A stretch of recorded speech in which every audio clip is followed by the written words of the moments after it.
Salut les articles, comme j'ai été absent pendant un moment, j'ai décidé de sortir plus de critiques.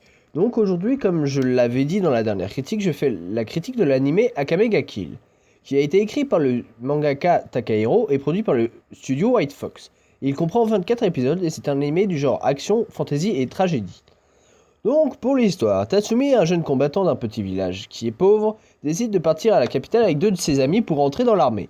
Sur la route, il est séparé de ses amis à cause de brigands. Sur sa route, il abat quelques monstres avant d'arriver à la capitale où il rencontre une jeune femme qui lui dit qu'elle pourra le faire rentrer dans l'armée. Mais en fait, elle lui vole son argent.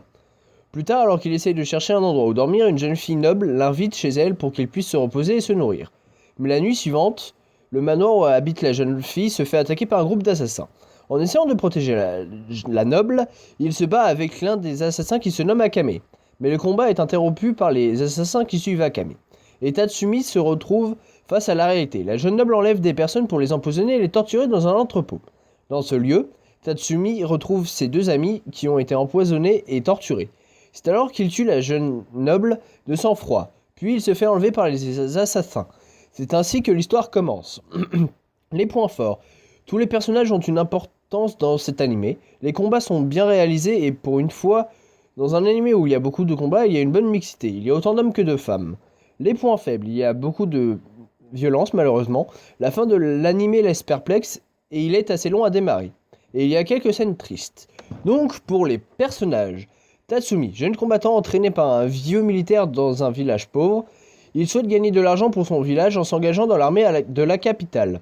Il est un bon épéiste, il est assez franc et intelligent, il analyse rapidement la situation dans les combats, c'est aussi un bon cuisinier. Il y a aussi Akame, c'est un assassin faisant partie de l'organisation Night Raid.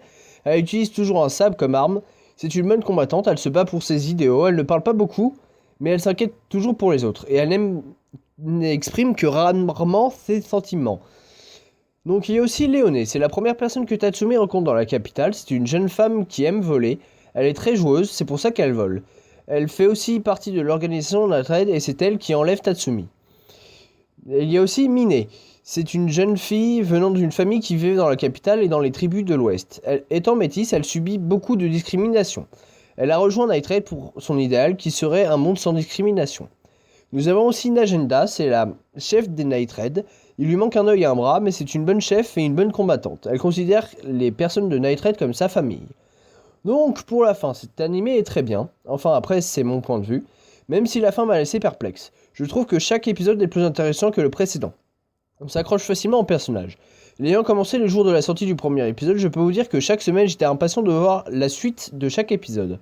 Comme j'ai essayé de le faire de mon mieux, désolé s'il y a quelques erreurs pour ceux qui ont déjà vu cet animé, et désolé je n'ai pas pu présenter tous les personnages car ils sont trop nombreux. Donc pour la prochaine critique, je ressortirai la critique d'Inari Konkon Koi Hiroa. Sur ce, je vous dis à bientôt dans une prochaine critique.